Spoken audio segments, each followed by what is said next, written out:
A beautiful afternoon to you. You're welcome to your favorite program, Flipside, with yours sincerely, Oluyi J. Oikoha. It's another blessed day to be with you today as far as educating you, enlightening you, and giving you information. Now, on the 3rd of December happens to be International Day of Persons Living with Disability. Now, there are different kinds of disability as far as, will I say, the word, yes, is concerned. And we'll meet today to, educate us, give us information, enlighten us concerning, as far as that day is concerned, is the person of the Executive Director of NAVID. He is Barrister Omosa. I hope I got that right. Barrister Melody Omosa. Good afternoon, sir. Thank you very much. Thank you for having me today. Okay, and on my far left is a person, he's my friend, actually, but today we are no longer friends. Okay, now he's the person of Kingsley Okoje. He's the PRO. Kingsley, good afternoon. Good afternoon. Thanks for having me on your show. And it feels so good talking with you today on the show. Okay, now persons living with disabilities, we have the physical one, we have the ones that are non-physical. Now, I was actually talking with Barrister Melody. I said, do you know that learning also is a disability? Some persons, they don't know. Anyway, let's start with the director here. But before we do that, there's something I want to read out to you right now. Now, on the International Day of Persons with Disability, on the 3rd of December, is a day to help everyone become more complacent, compassionate, and understanding of the challenges faced by people with disabilities. And the spirit of the day is to ensure that all people in the world have equal opportunity for work, for play, health, and success. Now, Mr. Melody here, I want you to, elaborate more on the reason why the United Nations, we know this group of body, this group of persons, they don't just give a day set aside if that particular thing they're talking about is not important. So why is this day been set aside every year to look out towards people, persons living with disabilities? All right, thank you very much. Again, thank you for having me to go down memory lane a bit. After the Second World War, we had the United Nations Charter was established in 1948, where the rights of everyone worldwide was recognized, the human right. We have the Human Rights Charter established in 1948 after the Second World War, where the League of Nations promised to maintain the dignity of the human person and made it possible that all humans are born equal and should be able to coexist in a free society. There were inalienable rights, rights that cannot be taken from any individual or government. We also look at those rights and refer to them as natural rights. Those are the same rights that have been codified in our constitutions as fundamental human rights. So the movement started. Of course, you know that racism was at its top notch before the Second World War, where people from the Western world felt they were superior humans over people in Africa and other society. But the struggle went on, and once it was agreed that everyone was born equal, the opportunity to recognize the rights of every individual, irrespective of color, creed, or religion, was recognized and respected.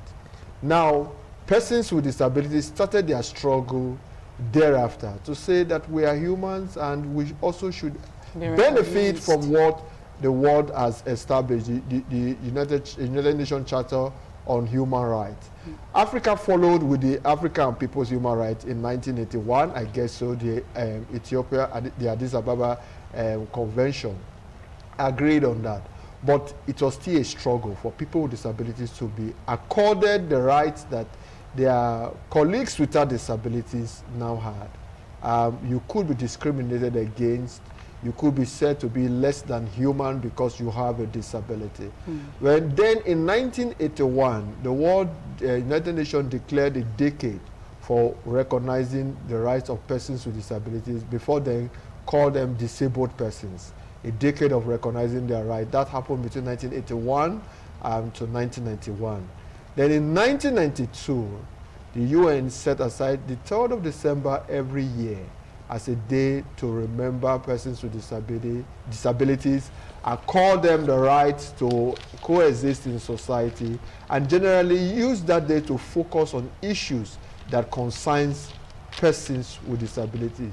The significance of these is that a large chunk of the world's population are said to be persons with disabilities, going by the 2011 World Health Organization's findings, that 15% of every given population are people living with one form of disability or the other. And as of today, we have over 1 billion persons in the world living with one disability or the other. Nigeria is said to be the most populous black nation, and we are reputed to be over 200 million.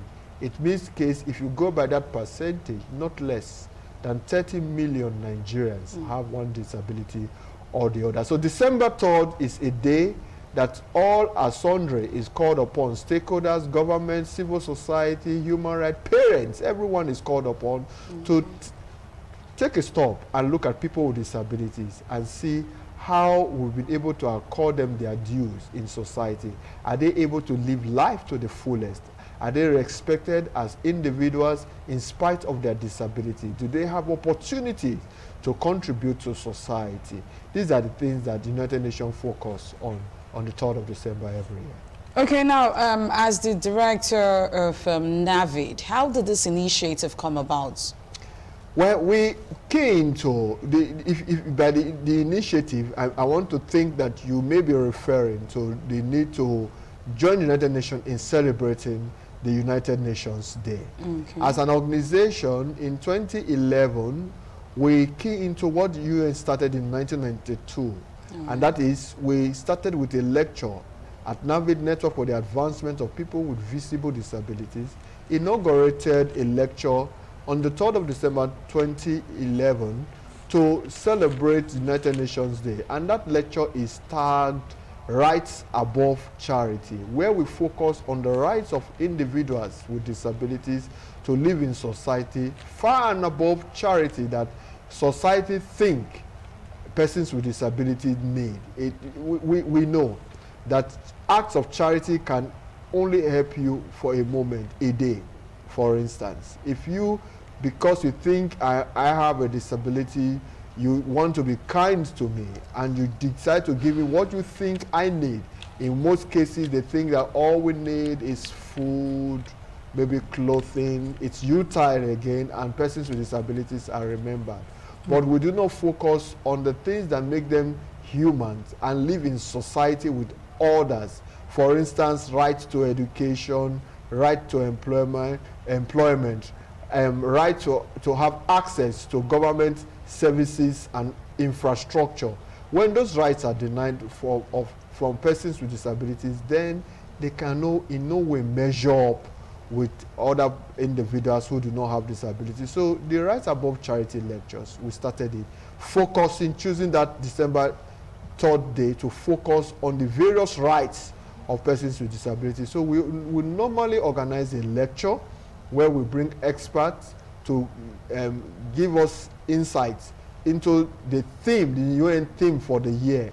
And we bring stakeholders, policies makers, private sector, individuals, civil society, and indeed government. We all sit down together and x-ray the rights of persons with disability and just take a general look to see how we are faring as a nation as far as the rights of persons with disabilities are concerned. So that's how the initiative started. Okay. And it's a good thing that since 2011, we've been on this. And this year, the 3rd of December, we mark the 10th anniversary of celebrating the rights of persons with disabilities far and above charitable considerations. Okay, now to the PRO, Mr. Kingsley. As the PRO of NAVID, what has been your role? How has the network as far as NAVID is concerned? Do we just have NAVID solely in in Benin City, Edo State? What was the network base like? Okay. Okay, NABID, though it's an organization for persons living with disability, its membership consists of people with and people without disability. Our major aim is to advocate for the rights of persons with disability via education and employment. NABID, though domicile in Benin here, represent the interests of persons with disability nationwide. And so our advocacy caters for persons with disability nationally. We network with other sister organizations nationwide. As long as any initiative we are putting out there is to better the lots of persons with disability. As for my role at NABID, well, what we do at NABID is also try to change the narrative. Because one of the major problems we have discovered with disability is the lack of awareness. People are not aware, and so they make wrong assumptions about persons with disability. So part of what NABID wants to do is to give disability a strong positive image. And doing that, we try to use different ways, different mediums to sensitize, to enlighten members of the public that, look, disability is not what you think it is. There are very, very good and positive sides to our disability, and that's what we try to do at NABID. We try to push the issue of awareness. We take it very seriously. We also try to, as much as possible, like I said, give disability a strong positive image, change the narrative, and put disability as part of our national conversation. Just as we have recently, there's been a strong voice for youth movement. The youth are clamoring that they want to be part of governance. They are tired of waiting for their turn, even though every time the old folks will tell them they shouldn't worry, it will get to their turn. They want to, take the bull by the horn, as it were. Women too have been advocating for their own rights. Now you see that when government is making appointment, they want to ensure that there's this reflection of women representation. So we also, at the level of NABID, saying, look, we also want to create that sensitization. We also want to take that advocacy to every sector to say that, look, when you talk youth, when you talk women, you must also put disability in the conversation. These are some of the things we do at NABID. Okay, now this year's theme is Building Back Better towards an inclusive, accessible, sustainable post-COVID-19 world by, for, and with persons with disability. Now, people with disability are professionally affected by the health, social, and economic consequences of the global COVID-19 pandemic. In this context, this year's theme emphasizes the importance of strengthening our collective efforts for universal access to essential services, including immediate health and social protection, employment, and other digital infrastructure, accessible information, education, protection, and other social cultural opportunities in order to ensure that persons with disabilities are not left behind in times of crisis and beyond. Now, I want to pick up this very one, education. How has NABID helped the less privileged as far as disability is concerned? We know some persons that are privileged and that have these challenges. They tend to, their words tend to get them to schools, get them educated and all of that. So how has NABID been able to help those persons that are not financially buoyant to be able to attain that height of education? To the Executive Director. Thank you very much. The cliche now is that education is the best legacy that anyone can bequeath to his or a child or ward. Okay. But beyond just emphasizing or using it as a mantra, it is indeed true that education is not just an means to, an end of itself. It leads to several other things. Your employability is largely dependent on whether you are properly schooled, how robust is your education, and all that. And if education is part of that process in making anyone to become viable, productive, and be able to be independent, then persons with disabilities needs it as of right. And at our end, we have focused in the educating, empowering persons with disabilities through education. We know that education, as it were, is the leveler between one with a disability and one who does not have any disability. It's almost like the difference between light and darkness. When you see one who is literate and one who has not gone to school at all, you know the difference. The same thing, one with a disability that is educated can measure very comfortably, favorably with counterparts without disabilities, and you will not be able to tell the difference. So education plays a very vital role. It's the nucleus of civility.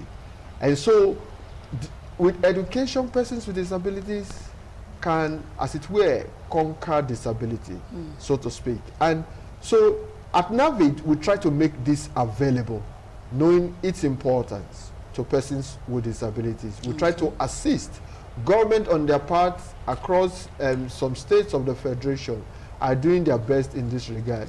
Edo State has special schools, for instance, that persons with disabilities can attend, but this is only at the primary and secondary school level.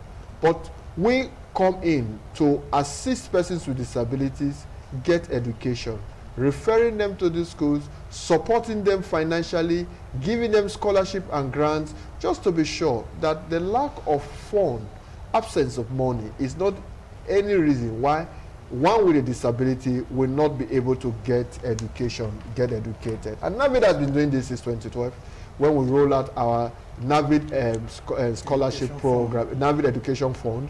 We have our scholarship program, giving scholarship and grants to children with disabilities, and I dare say indigent students or children with disabilities, because we know that the very rich in society also have children who are challenged, who have disabilities.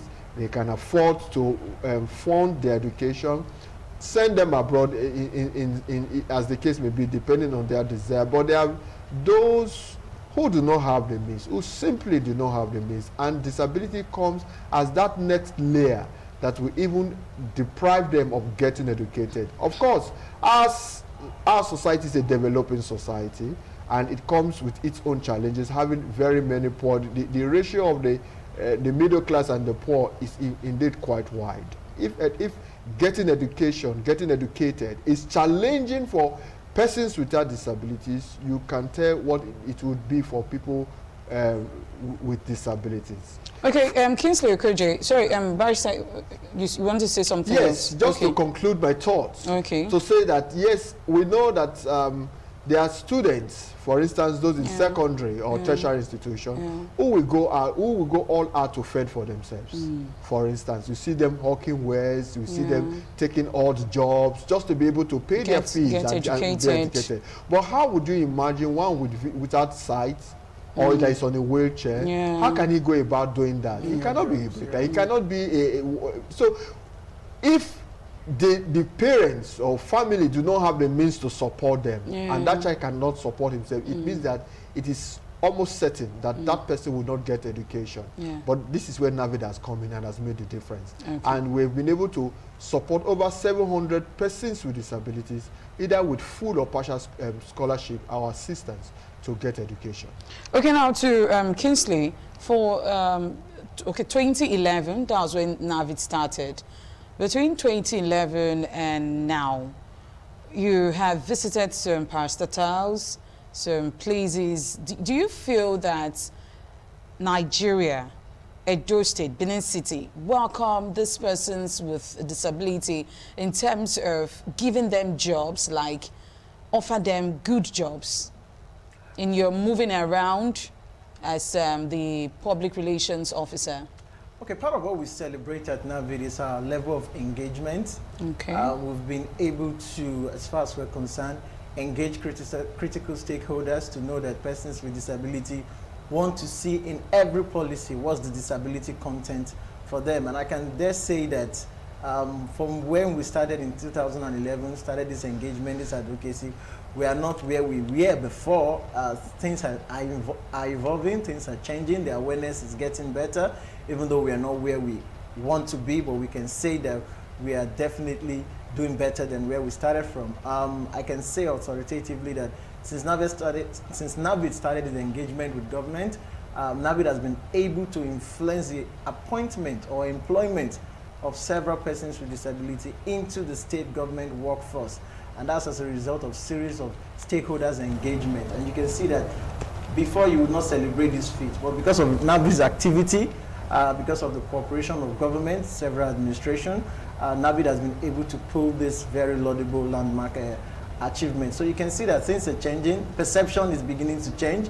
Definitely we'll keep pushing our advocacy out there so that definitely it can get better. So when you talk about how people are responding to persons with disability, like I say, it's getting better. Okay, to the director, do you go with what Kingsley said? Yes, just to also say that NABID did not start in 2011. NABID has been on long before then, metamorphosed from an association to becoming an advocacy body that focused on pragmatic egalitarianism, focusing, taking advocacy as a tool.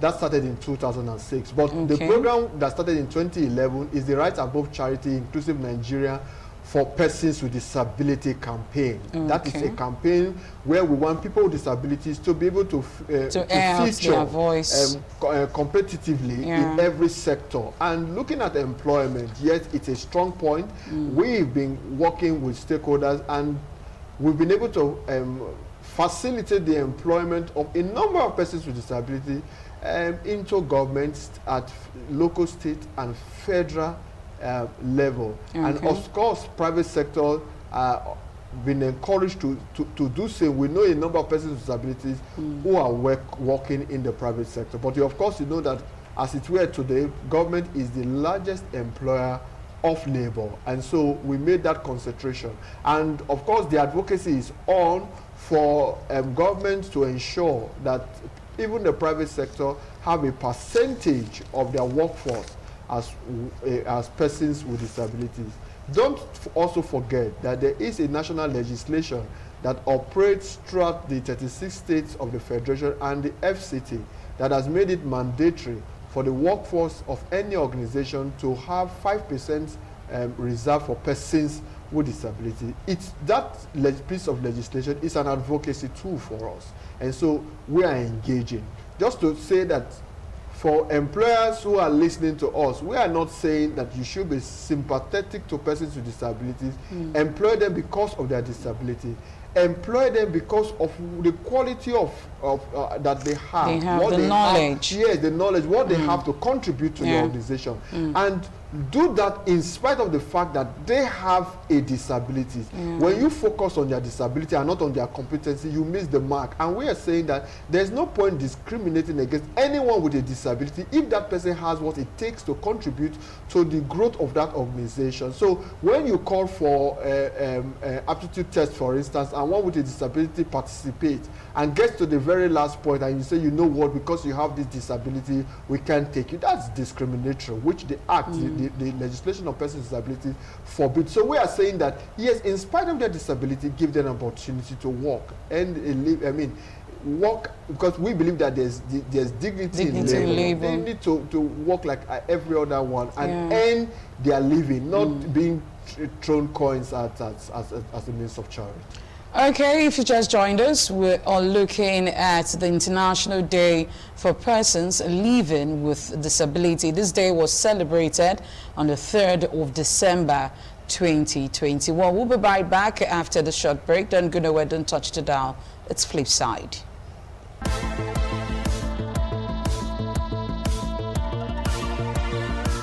All right, thank you so much for joining us on Flipside. We're still here with Barrister Omosa. I hope I got that right.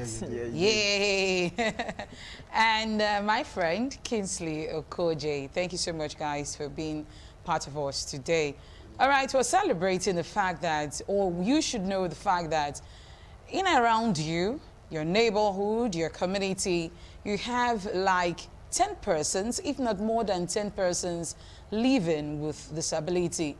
What have you been able to do to this person? Have you been able to wear a smile on them? You find some persons walking on the street and they see someone, maybe the person can't see or the person can't walk. There's a way society wants to, let the person down. But you, as someone that is educated, should let that person know that, hey, this other person also is human. So that is the reason why the United Nations International Day has been set aside for this day to be celebrated, and for you to know that we are all one, we are equal. Black, white, blue, pink, we are equal. All right, to Barrister Omosa. Yes. Now, I want to ask this question. How was this year's celebration as far as International Day of Persons Living with Disability? How was it celebrated as far as NAVID is concerned? Right, thank you very much. Like I alluded to earlier on, we had the 10th NAVID Rights Above Charity lecture. Like I said, this series of lecture was instituted to push for inclusion, to have a Nigeria that is inclusive of persons with disabilities. So we celebrated the 10th Rights Above Charity lecture, and there was a lot of partnership. We worked with other organizations of persons with disabilities, both here in Edo State and at the national level. And very interestingly, we partnered with the Edo State government. As a matter of fact, the state government was the host. The lecture this year held in the new festival hall in Government House. Except otherwise contradicted, I do not think that any individual organization has been able to use that facility.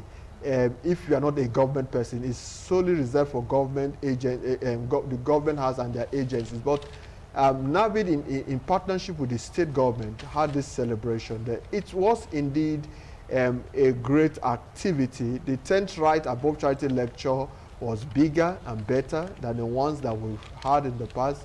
We consolidated on the achievements that we've had since 2011. We're able to get the buy-in of the Nigerian Bar Association, for instance, where the president, Olumide Akpata Esquire, delivered the keynote address. Of course, that paper that he personally prepared was delivered on his behalf by the National Welfare Secretary, Kunle Edun Esquire. Apart from the MBA that was with us on that day, and other there were civil society organizations, of course, like I mentioned, other organizations of persons with disabilities. We have Association of Lawyers with Disabilities in Nigeria, for instance. We have the Joint National Association of Persons with Disabilities. We all converged together to have a lecture on that day. And at the end of the lecture, the keynote address delivered by the MBA president, there was a plenary session where His Excellency the Governor participated. He was represented by the Chief of Staff to the Deputy Governor on that occasion. Other participants at that lecture was the Country Director of CBM Global Disability Inclusion, for instance, came all the way from Abuja. We have participants from Lagos, Larry Ofule, Director in the Federal Ministry of Justice. We have our own Mr. Austin Osakwe, a member of the Board of Trustees of NAVID and the Executive Director of Foundation for Good Governance. And, of course, several other persons. The media, of course, was actively on ground. And so we looked at this program and looked at the theme for the year.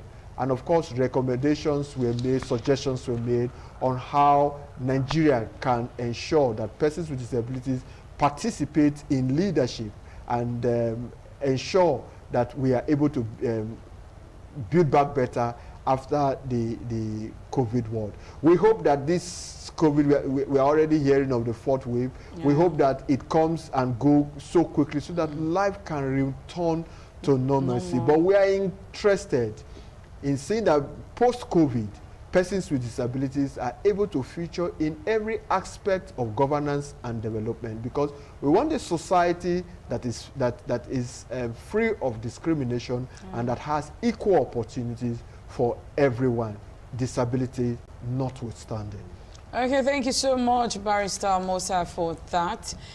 To my friend here, Okoje. Now, as the PRO, some persons may say or just pass by and say, we haven't heard about NAVID. So how best do you go about to let people know, to sensitize them that there is this body, there's an organization called NAVID that they can actually come and cry to, they can bear out their pains? How best have you been able to go around to let people know that there is an organization that they can actually come to let people know that this is what they are going through as far as disability is concerned? I'll say that for the disability community in Edo State and in Nigeria, NAVID is a household name. I would doubt if there are persons with disability in Edo State. Just a very few percentage of persons with disability in Edo State wouldn't know what NAVID stands for and what NAVID represents. If you go to government circles today, the name NAVID rings a bell. When it comes to disability engagement, the first organization that the government wants to deal with is NAVID, and that's as a result of our achievements, our integrity, and all that we do in terms of representing the interests of persons with disability in Edo State. And because of our several initiatives to put a smile on the faces of several persons with disability in Nigeria, that has also put NAVID on the map. And so NAVID is well known. Also, I would like to say, because of our awareness campaign, we run a program on your platform, Independent Radio, every Friday, just after the news by 2 in the afternoon. It's called Hitches and Voices. We use that program as a tool to sensitize the populace as far as disability issue is concerned. It's a program where we talk everything disability. And we've been able to use that program to create so much awareness. There are a lot of persons with disability who, as a result of that program, realize that they can become useful not only to themselves but to society at large, and reached out to us. But in case you are out there, that's why we are here now, and you have one person living with disability around your neighborhood, or you have a ward living with disability and you're concerned about the future of that child, of course you can reach us at NAVID. Our secretariat is at number 34 Arosa Street, off Sokumba Road here in Benin City. You can also follow us on our various social media platforms, www.facebook.com/NAVID Nigeria. Our Instagram and Twitter handle is at NAVID Nigeria. So I'm doing my PRO work already. So there are several ways to, to reach out to NAVID. Indeed, we are concerned. And let me quickly say something.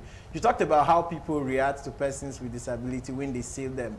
Yeah. That's to say that the way you react to persons with disability is what creates the disability itself. Yeah. The disability is not the defect in the eyes or in the sense of hearing or the limbs and all of that. That's not the disability. Disabilities are those barriers, those obstacles that inhibit persons with disability from attaining their full potential. So for example, you build a structure, you build a public structure where everybody will come and access, and you do not make it accessible for persons with disability. There are no ramps. Yeah. That's the disability.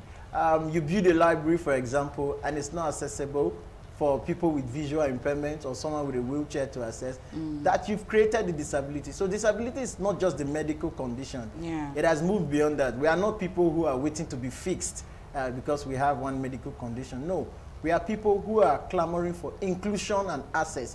Once we create a society that is inclusive, we create an environment that is accessible for persons with disability, there is no disability. I mean, you have created a world that is fit for everyone to live in. So the disability you see, the environment you create for persons with disability is what will either eradicate the disability or create the disability itself.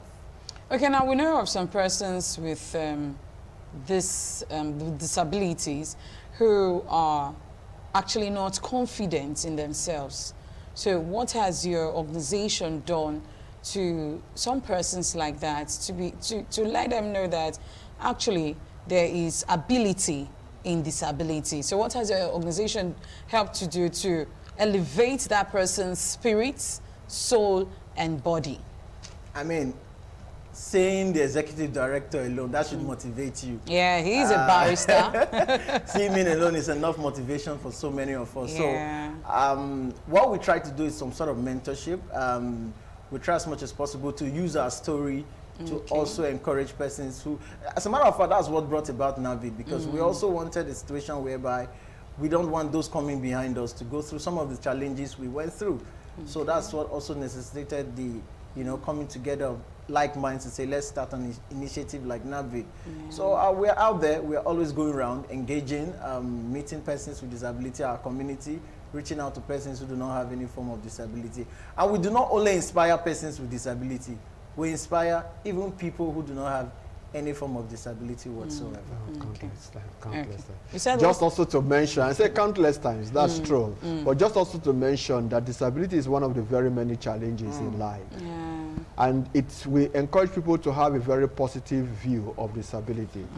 And once we see it as a stepping stone, as you see it as a stepping stone, not a barrier that is capable of stopping you, then you are able to attain to your potentials in life. So if you're out there, you are one with a disability, or you have someone with a disability, let the person know that in spite of the disability, you can become who you want to be.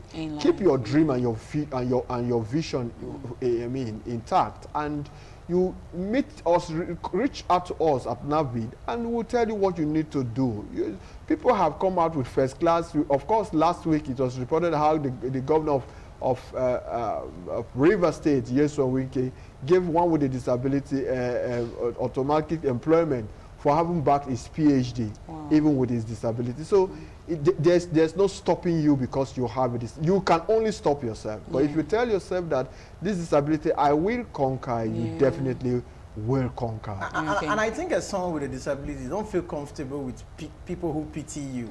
I tend to think that some persons with disability are very comfortable around people who feel sorry for them. And you must be able to substitute pity for admiration. You must be able to position yourself in a way where people will celebrate you rather than just say, oh, I feel bad for you that you are like this. No, that's not a good one. So that the catch for us is what I am in spite of my disabilities, not what I am not because of my disability. Okay, so it starts from you. Yes, exactly. And when it comes from you, you can have other persons assisting and helping you out. All right, now, do you know that learning also, for one not to be able to assimilate, for one not to be able to, grab some things in school, there are fast learners and there are slow learners. Now, do you also know that there is learning disability? In case you don't know, the person of Bruce Willis, he too suffered from this. Yes, they call it learning disability. Now, for some person, they feel like, oh, this person is physically okay. He can actually walk, he can talk, and all of that. But you should know that there is a learning disability. Now, he had a stuttering problem as a child and a young teenage, overcame his disability by acting, became a big-time movie star in movies such as Die Hard, Fifth Element, and Sixth Sense, just to name a few. Now, we also have the person of Albert Einstein. I know a lot of you. Kingsley, you know him, right? Yeah, definitely. Did you meet him one-on-one? Yeah, you said definitely, I know him. Now, he could not talk until the age of 4. Okay, now could not read until the age of 9. His teachers considered him mentally imbalanced. And what else? Okay, now we still find some person saying, I really did not know that this actually happened. Okay, so you need to know that there are so many things as far as disability is concerned. You find some persons, when they want to talk, they stutter. That also is a disability. You don't just focus on those persons that cannot see, those persons that cannot walk, and those persons that cannot hear. But you should also look at the innate part of you. Now, to also be to know that Winston Churchill was part of those persons with the listening disability. Woodrow Wilson was also part of them. And who else? I have here Tom Cruise. Yes, he's everyone's favorite actor. He had listening disability. Now, to Barrister Mosa, first of all, yes, I want to ask you, is there any current initiative that your organization have in prospect right now, as far as empowering those with disabilities? Thank you very much. But just quickly to give you the United Nations definition of who persons with disabilities are. By the United Nations Convention on the Rights of Persons with Disabilities 2006, for which Nigeria is a signatory and has ratified its optional protocol, disability is anyone with long-term physical, sensory, or intellectual impairments, whose impairments interact with the impediments in society. So it is not only physical, it could be sensory, or intellectual. So mental. Yes, intellectual and mental. It covers those range of persons. But like Mr. Okoje said earlier on, disability occurs when the impairment of these individuals interact with public or societal impediments. You talk about a disability.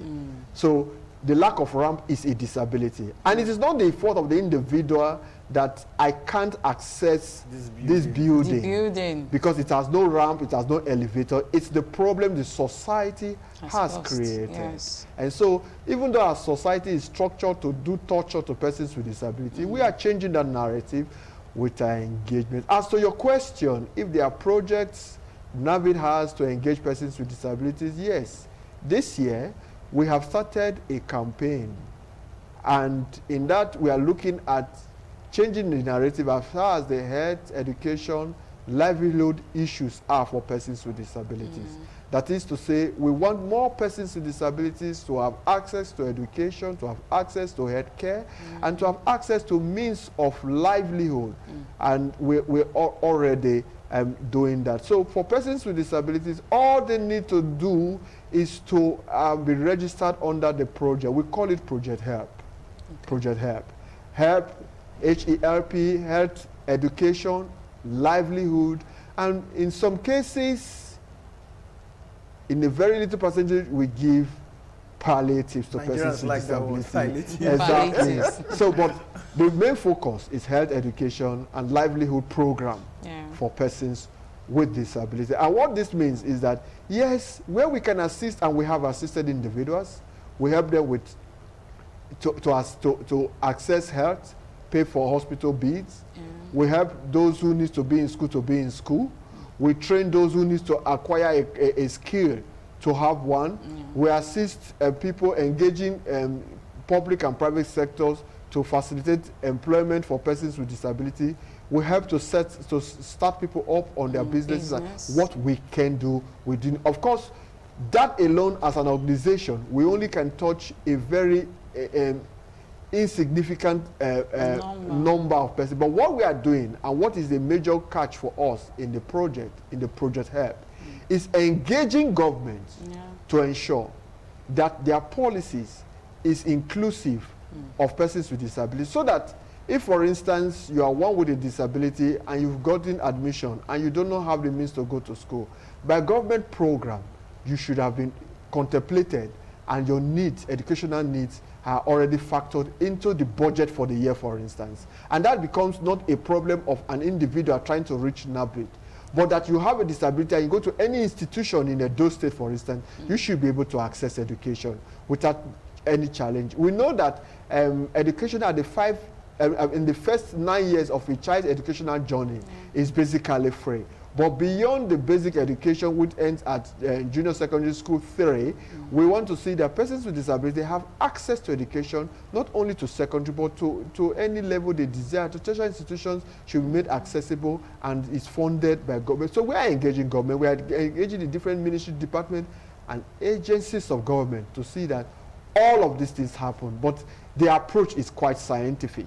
And so we are putting together everything. We started that project, but just to say that if you're out there, you have a disability and you have problem in getting what you want, accessing government programs, education, health, and all that, reach out to NAVID. We see what we can do to assist you. We do not claim to be able to do it all, but we are doing it in partnership with the Edo State government, who have been very responsive and have been supporting us in this project. Just to add to what my executive director said, as part of our engagement with government parastatals, and to celebrate some of the successes from that engagement, is that if you go around today, you see that when government, they are constructing their public buildings, they are beginning to make it very accessible for persons with disability.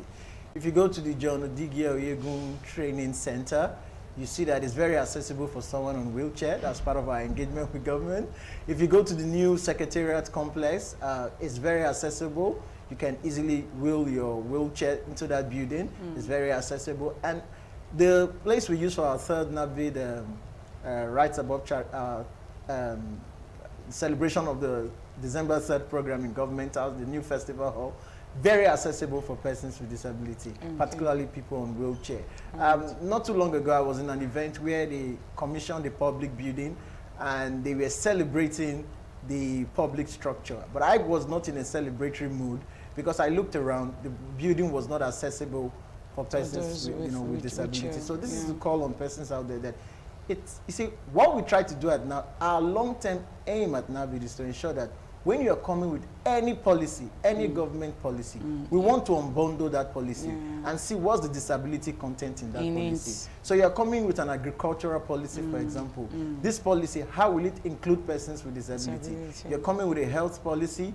What is it for persons with disability in that policy? You know, you're talking, for example, an educational policy. We all know the success of the Edu Best, for example. We are also engaging government to say, okay, this policy, what's the disability content for persons with disability in that policy? And so that's what we want to do at NAVID. We've taken disability beyond that realm of, oh, it's just charity. We are taking it to that realm where it's now an issue of rights, an issue of inclusion, and an issue of access. Okay, this year's theme is leadership and partnership. Now, quickly, Barrister Musa, I want to ask you, some persons, they don't actually know the schools that are meant for disability wards. Now, quickly now, in like 2 seconds, please, can you quickly let us in on some of these schools? We have primary schools here in Benin City for persons with disabilities at Ukwegwe quarters, just by St. Augustine Catholic Church. There's a special school for the visually impaired, for the deaf, and for those with intellectual developmental disability in that school. So all you need, either you go to that school at St. Augustine Catholic Church here in Benin City, the special school for this category of persons I've mentioned, or you reach us at NAVID. We will be able to tell you the location of this. Okay, now quickly, Kingsley, can you help us on the location where NAVID is? Okay, NAVID is again. Okay, 34. And also your lines. Oh, okay. Like I said, NAVID is located at 34 Arosa Street, off Mumbai Road here in Benin City. Phone numbers 09136713607. Please, can you call that again? 091 3607 3671. All right. Thank you so much, Barrister. But before I run away, let me just also thank Independent Radio and Television for the support. We started the Rights Above Charity lecture in 2011, and all the way ITV has been with us. No wonder we gave them an award. ITV was one of the institutions that got the 10th anniversary award for their partnership with NAVID and for their service to humanity. So kudos to the investor, to the management and staff of ITV Radio Benin. Thank you so much. Before I also run away, let me quickly say, if you love what we do at NAVID, you want to be part of what we do, you want to affect lives, you want to impact on humanity, you can join us. Like I said, NAVID is open to people with disability. We have people who do not have any form of disability, but they are part of NAVID. They are advocates, and they are trying to do their best to make life beneficial for everybody. All right, thank you so much. We will be seeing you again next week for another exciting time on Flipside. I remain Oloije Oikoka. I do have yourself a blessed day and compliments of the season. Bye for now.